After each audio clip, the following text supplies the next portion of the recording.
नमस्कार प्यारे साथियों, स्वागत है आपका KVS ऑनलाइन क्लासेस में।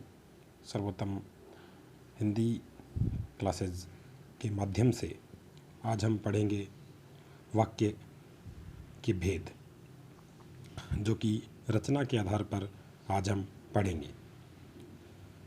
कक्षा 10 में इस अध्याय को 4 अंक का स्थान प्रदान किया गया है। आज हम इसी का अध्ययन करेंगे।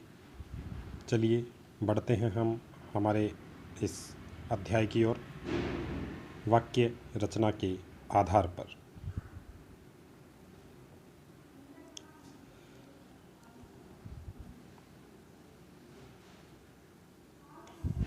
दोस्तों, किसी भी अध्याय को पढ़ने से पहले उसके अर्थ के बारे में, उसकी परिभाषा के बारे में, उसके अंदर छिपे हुए भाव के बारे में हमें जान लेना चाहिए।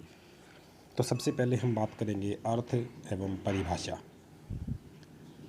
एक विचार पूर्णता को प्रकट करने वाले शब्द समूह को वाक्य कहते हैं।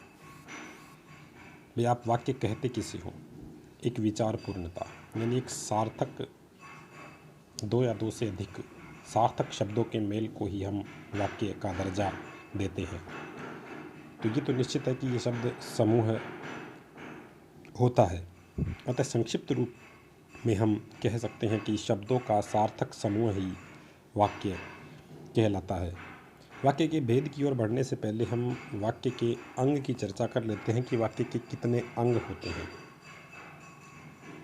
तो वाक्य के 2 अंग प्रमुख रूप से माने गए हैं। पहला है उद्देश्य और दूसरा है विधेय। तो जिस वस्तु या नाम के विषय में कुछ कहा जाता है उसे सूचित करने वाले शब्दों को क्या कहते हैं? उद्देश्य। और उद्देश्य के विषय में जो कुछ भी कहा जाता है उसे क्या कहेंगे? विधेय। और मुख्य रूप से अगर बात करें तो कर्ता और कर्ता का विस्तार आता है उद्देश्य में, और उसके बाद उसके विषय में जो भी कहा जाए, या यूँ कहें कर्म का विस्तार, कर्म अथवा कर्म का विस्तार ही क्या कहलाता है? विधेय। तो ये तो हुए हमारे वाक्य के अंग की चर्चा। विस्तृत चर्चा हम वाक्य के अंगों की अलग से करेंगे। यहाँ हम सिर्फ रचना के आधार पर वाक्य के भेद पढ़ रहे हैं। तो उद्देश्य और विधेय ये 2 इसके अंग हैं। कर्ता और कर्ता का विस्तार ये उद्देश्य, कर्म और कर्म का विस्तार विधेय कहलाता है।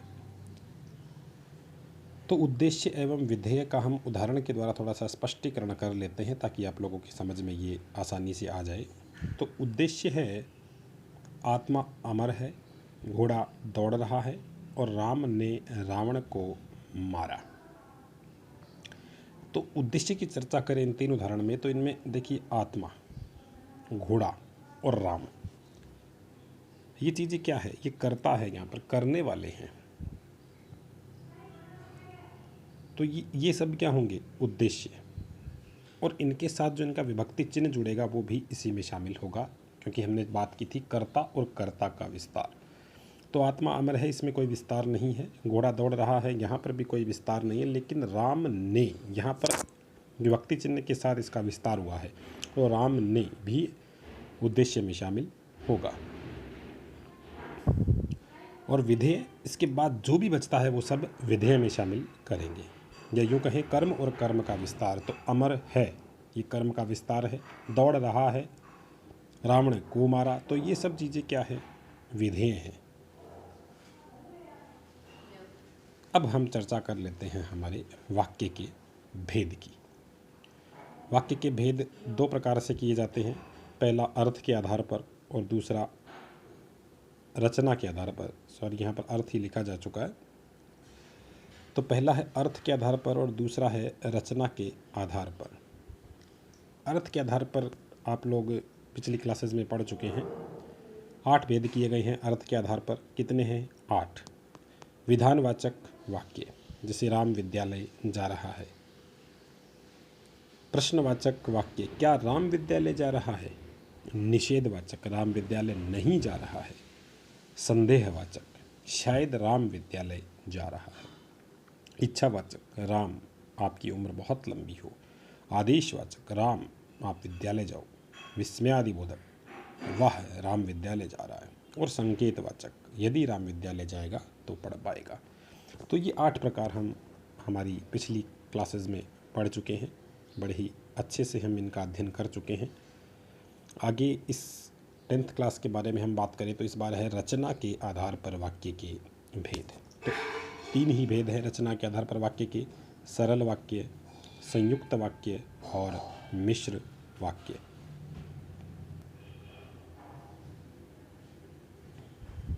तो सबसे पहला देखते हैं हम सरल वाक्य। जिस वाक्य में एक या एक से अधिक उद्देश्य हो तथा एक ही विधेय हो उसे क्या कहेंगे? सरल वाक्य। अथवा जिन वाक्य में जो क्रिया होती है वो एक मुख्य क्रिया होती है उसे सरल वाक्य कहते हैं। और सीधे शब्दों में अगर बात करें तो एक उद्देश्य और एक विधेय वाले वाक्य कौन से होते हैं? सरल वाक्य। जैसे आज बहुत पानी गिरा, मोहल्ले भर के ढेर सारे लड़कों की मंडली जुट जाती, राम, मोहन और सुरेश घर जाकर विद्यालय पहुंचेंगे, मिलने आए हुए लोगों को देखकर उन्होंने स्वागत किया। तो ऊपर ये 4 वाक्य दिए गए हैं, इसमें जो क्रिया शब्द है उसे रेखांकित भी किया गया है, जैसे गिरा, जाती, पहुंचेंगे, किया। तो ये मुख्य क्रिया की भूमिका का निर्वाह कर रहे हैं, जो कि सरल वाक्य में एक ही होती है। इन मुख्य क्रियाओं के अभाव में आप पढ़कर देख सकते हैं वाक्य अपना पूरा अर्थ नहीं दे रहा। ये तरीका बहुधा अपनाने पर सरल वाक्य का पता चल जाता है। आप इस मुख्य क्रिया को हटा देंगे, आज बहुत पानी, वाक्य का कोई अर्थ नहीं है। मोहल्ले भर के ढेर सारे लड़कों की मंडली, यहाँ पर अगर वाक्य खत्म करते हो, क्रिया शब्द हटा देते हो तो वाक्य निराधार हो जाता है। तो ये सीधी सी पहचान है। और सीधे शब्दों में बात करें तो अर्थ के आधार पर वाक्य का पहला भेद विधेयार्थक वाक्य ही सरल वाक्य हो सकता है या होता है।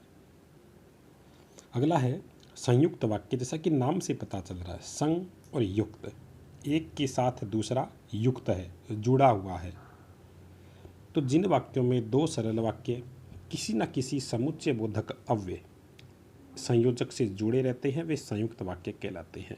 दोनों वाक्यों में अलग अलग मुख्य क्रियाएं होती है और इन वाक्यों की पहचान होती है कि इनमें अधिकतर किन और, किंतु, परंतु, लेकिन, इसलिए या आदि अव्यय है वो क्या है? लगे रहते हैं, जो दोनों सरल वाक्यों को जोड़ने का काम करते हैं। यानी ये मुख्य हमारी पहचान के आधार है कि और, किंतु, परंतु, लेकिन, इसलिए आदि ये अव्यय है वो वहाँ पर लगे रहते हैं और इनके द्वारा दोनों वाक्य को आपस में जोड़ दिया जाता है। जैसे आप उदाहरण देखेंगे हम, वह मेहनत करता था इसलिए उत्तीर्ण हो गया।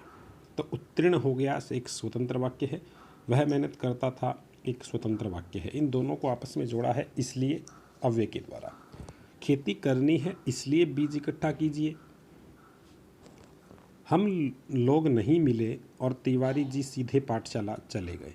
वह जीत सकता था लेकिन मेहनत नहीं की। तो सब 2 सरल वाक्यों को हम संयोजक शब्दों के द्वारा जोड़ करके एक नए वाक्य का निर्माण करते हैं, वही वाक्य कहलाता है संयुक्त वाक्य। तो इन चारों उदाहरण के अंदर आपको एक रेखांकित शब्द है जो कि इसलिए, और, लेकिन, किंतु, परंतु इस प्रकार के शब्द भी हम शामिल कर लेते हैं। मैं बाजार पहुंचा परंतु मोहन वहां से निकल चुका था। तो इस प्रकार हम शब्द बना सकते हैं। तो रेखांकित शब्द है वो क्या है? अव्यय, यानी संयोजक शब्द है और ये 2 सरल वाक्यों को जोड़ने का कार्य करता है, इसलिए ये वाक्य क्या होते हैं? संयुक्त वाक्य। बहुत ही सरल है रचना के आधार पर वाक्य के भेद। अगला है मिश्र वाक्य। तो इसकी अर्थ और परिभाषा की अगर हम चर्चा करें तो जिन वाक्यों में एक प्रधान उपवाक्य और एक आश्रित उपवाक्य होता है उसे मिश्र वाक्य कहते हैं। यानी एक मुख्य वाक्य होगा और उस पर आश्रित कुछ अन्य वाक्य होंगे। यदि मुख्य वाक्य को हटा दे तो पीछे वाले वाक्यों का कोई अस्तित्व नहीं रहता, इसीलिए मुख्य वाक्य का होना जरूरी है, इसीलिए ये मिश्र वाक्य है। प्रधान उपवाक्य के साथ एक अन्य वाक्य आश्रित उपवाक्य किन शब्दों से जुड़ता है जो हमें पहचान करवाता है कि ये वाक्य मिश्र वाक्य है। जैसे संयुक्त वाक्य में और, किंतु, परंतु, इसलिए इस प्रकार के शब्द थे, उसी प्रकार मिश्र वाक्य में कि, यदि, अगर, जब, जो, जहाँ, यद्यपि आदि से ये शब्द क्या करते हैं? जुड़े रहते हैं। तो कुछ उदाहरण से हम समझेंगे कि जो आदमी ईमानदार होता है वो आगे बढ़ता है।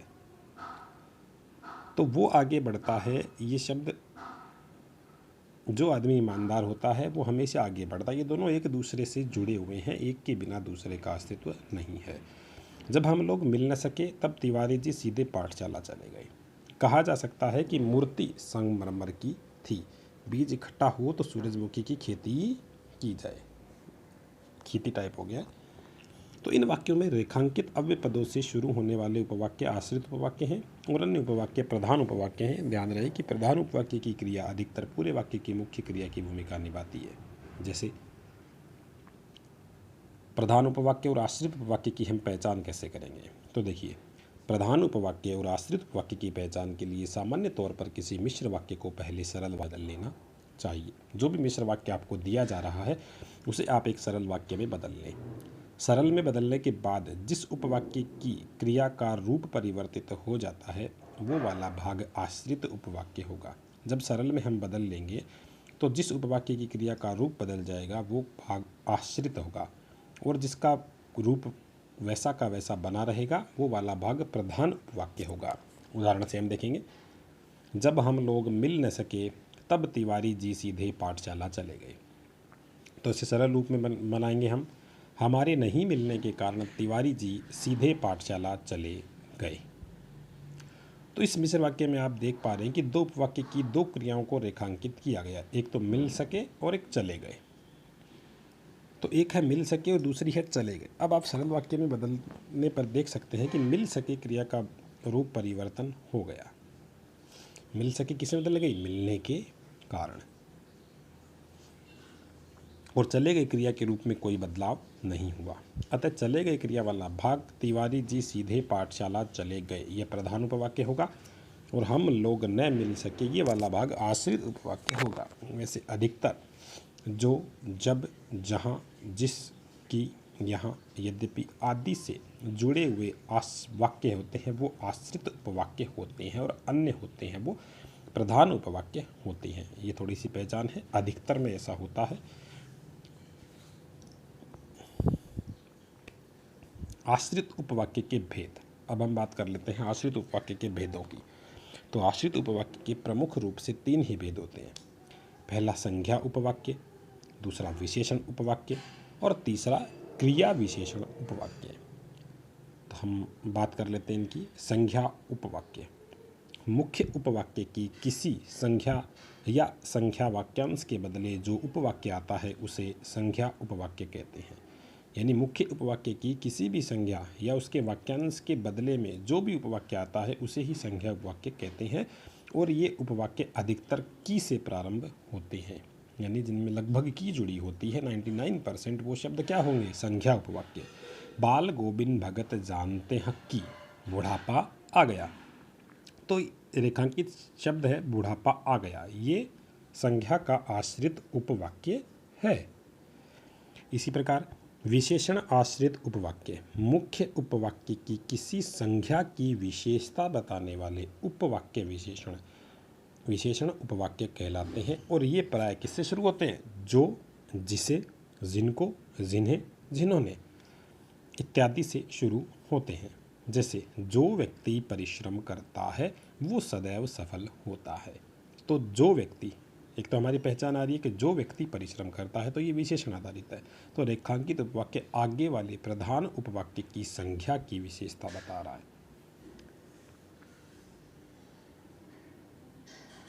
अर्थात ये विशेषण आश्रित उपवाक्य है। क्रिया विशेषण तीसरा और अंतिम, जो आश्रित उपवाक्य प्रधान उपवाक्य की क्रिया की विशेषता बताता है वो क्रिया विशेषण उपवाक्य कहलाता है।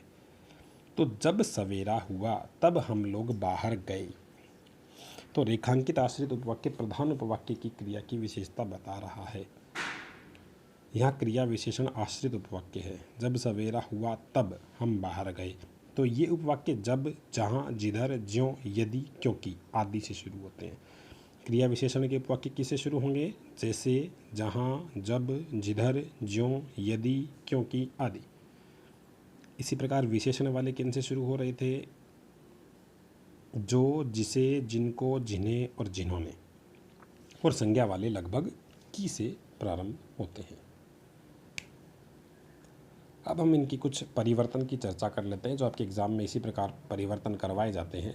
सरल से संयुक्त में, सरल से मिश्र में, मिश्र से संयुक्त में, सरल में, किसी भी तरह तीनों को आपस में बदलाया जाता है। तो सरल वाक्य से संयुक्त या मिश्र वाक्य में परिवर्तन, संयुक्त वाक्य को सरल या मिश्र में बदलना या मिश्र को सरल या संयुक्त में बदलना ही क्या कहलाता है? वाच्य परिवर्तन। पहले हम देखते हैं सरल से संयुक्त। संयुक्त वाक्यों में एक से अधिक सरल वाक्य किसी न किसी योजक शब्द से जुड़े रहते हैं, अर्थात सरल से संयुक्त में बदलने के लिए हमें समुच्चय बोधक अव्यय को जोड़ देना चाहिए। वाक्य की रचना बदलनी चाहिए, उसका भाव है वो वही रहना चाहिए। जैसे कि पुस्तक खरीदने के लिए उसे बाजार जाना है, अभी तक ये सरल वाक्य है, तो हम क्या करेंगे? उसे पुस्तक खरीदनी है इसलिए बाजार जाना है। जॉर्ज पंचम की नाक की रक्षा के लिए हथियारबंद पहरेदार तैयार कर दिए गए। तो जॉर्ज पंचम की नाक की रक्षा करनी थी इसलिए हथियारबंद पहरेदार तैनात कर दिए गए। वाक्य का भाव नहीं बदलना है, सिर्फ उसका रचनात्मक पार्ट को हमें बदल देना है। घंटी बजने पर छात्र अंदर चले गए, तो घंटी बजी और छात्र अंदर चले गए। मिलने आए हुए लोगों को देखकर उन्होंने स्वागत किया, तो उन्होंने मिलने आए हुए लोगों को देखा और स्वागत किया। तो आपने देखा परिवर्तन किस प्रकार होता है। इसी प्रकार वाच्य परिवर्तन सरल वाक्य से सरल वाक्य और मिश्र वाक्य। मैंने बैटरी से चलने वाली गाड़ी खरीदी। अब सरल से हम मिश्र में बनाएंगे, पहले हमने सरल से संयुक्त में बनाया था, अब हम सरल से मिश्र में बनाएंगे। तो मैंने बैटरी से चलने वाली गाड़ी खरीदी, तो मैंने एक गाड़ी खरीदी जो बैटरी से चलती थी। परिश्रमी व्यक्ति को सब पसंद करते हैं, तो जो व्यक्ति परिश्रमी होता है उसे सब पसंद करते हैं। मुड़कर देखने पर अवाक रह गई, जैसे ही मुड़कर देखा तो अवाक रह गई। मैंने एक दुबला पतला व्यक्ति देखा, मैंने एक व्यक्ति देखा जो दुबला पतला था। तुम्हारे द्वारा दिया गया उपहार अब भी मेरे पास पड़ा है, तो जो उपहार तुमने मुझे दिया था वो अब भी मेरे पास पड़ा है। वह फल खरीदने के लिए बाजार गया, वह बाजार गया क्योंकि उसे फल खरीदने थे। तो इस प्रकार सरल से हमने मिश्र में परिवर्तन किया। अब हम मिश्र वाक्य से संयुक्त वाक्य में परिवर्तन करते हैं। तो जैसे ही वह गांव से लौटा, शहर में कर्फ्यू लग चुका था। तो वह गांव से लौटा और शहर में कर्फ्यू लग चुका था। राम इसलिए घर नहीं गया क्योंकि उसे काम था, तो राम घर नहीं गया क्योंकि उसे काम करना था। संयुक्त में बदलना है हम। तो माधव ने जो कलम मांगी थी वह उसे मिल गई, तो माधव ने कलम मांगी और उसे वह मिल गई। महेश ऐसा खिलाड़ी है जो कभी हारता नहीं, तो महेश खिलाड़ी है और कभी हारता नहीं है। जॉर्ज पंचम की नाक थी उसके लिए हथियारबंद पहरेदार तैनात किए गए थे, तो जॉर्ज पंचम की नाक थी और उसके लिए हथियारबंद पहरेदार तैयार कर दिए गए थे। तो इस प्रकार मिश्र से भी हम संयुक्त वाक्य में बदलाव करते हैं। ये कुछ आपके अभ्यास के लिए प्रश्न हैं, आप इन्हें बदलिए। रचना के आधार पर इनका वाक्य भेद आपको बताना है और इन्हें बदल भी लीजिए आप। यदि वो सरल है तो आप उसे संयुक्त में और मिश्र में बदलिए, और वो मिश्र है तो उसे सरल और संयुक्त में बदलिए, संयुक्त है तो सरल और मिश्र में बदलिए। तो जैसे ही वह घर पहुंचा पिताजी मर चुके थे। तो ये वाक्य मिश्र वाक्य है, आपको इसे सरल में और संयुक्त में बदल लेना है। कहा जा चुका है कि मूर्ति संगमरमर की थी, मुड़कर देखा तो अवाक रह गए, ये सरल वाक्य है। बाल गोविंद भगत कबीर के आदर्शों पर चलते थे, ये भी सरल वाक्य है। इन खबरों से हिंदुस्तान में सनसनी फैल रही थी। बीज इकट्ठा हो तो सूरजमुखी की खेती की जाए, तो ये मिश्र वाक्य है। क्योंकि वह ईमानदार है इसलिए सब उसकी कदर करते हैं, ये संयुक्त वाक्य है हमारा, इसलिए इसके अंदर आ रहा है। वह घर जाएगा और पढ़ेगा, ये भी संयुक्त वाक्य है। जब हम लोग न मिल सके तब तिवारी जी सीधे पाठशाला में चले गए। मोहल्ले भर के ढेर सारे लड़कों की मंडली जल्द ही जुट जाती। तो ये 10 आप लोगों के समस्त वाक्य दिए गए हैं, आप इन्हें अलग अलग बदलिए। संयुक्त से सरल मिश्र, मिश्र से सरल और संयुक्त आपस में इन्हें, तो निश्चित रूप से आप लोगों का ये वाक्य के भेद जो कि रचना के आधार पर है ये क्लियर हो जाएगा। किसी प्रकार की दिक्कत हो तो आप कमेंट में हमें लिख सकते हैं, हमारे नंबर पर मैसेज कर सकते हैं। इसी के साथ आज का ये हमारा टॉपिक भी समाप्त होता है। इसके अलावा कुछ वाक्यों को सरल वाक्य में बदलना है। मुड़कर देखा तो अवाक करेगी, वही है, आपको सिर्फ बदलना है इन्हें। आश्रित उपवाक्यों को अलग करके उनका भेद लिखना है। ये कुछ अन्य महत्वपूर्ण प्रश्न भी आप लोगों के लिए हैं यहाँ पर। और इसी के साथ हम आज विदा लेते हैं आपसे। फिर मिलेंगे एक नए टॉपिक के साथ। तब तक के लिए आप इसको बेहतर से तैयार कीजिए और हमारे चैनल को यदि सब्सक्राइब नहीं किया है तो प्लीज़ चैनल को सब्सक्राइब करें, शेयर करें, लाइक करें। धन्यवाद।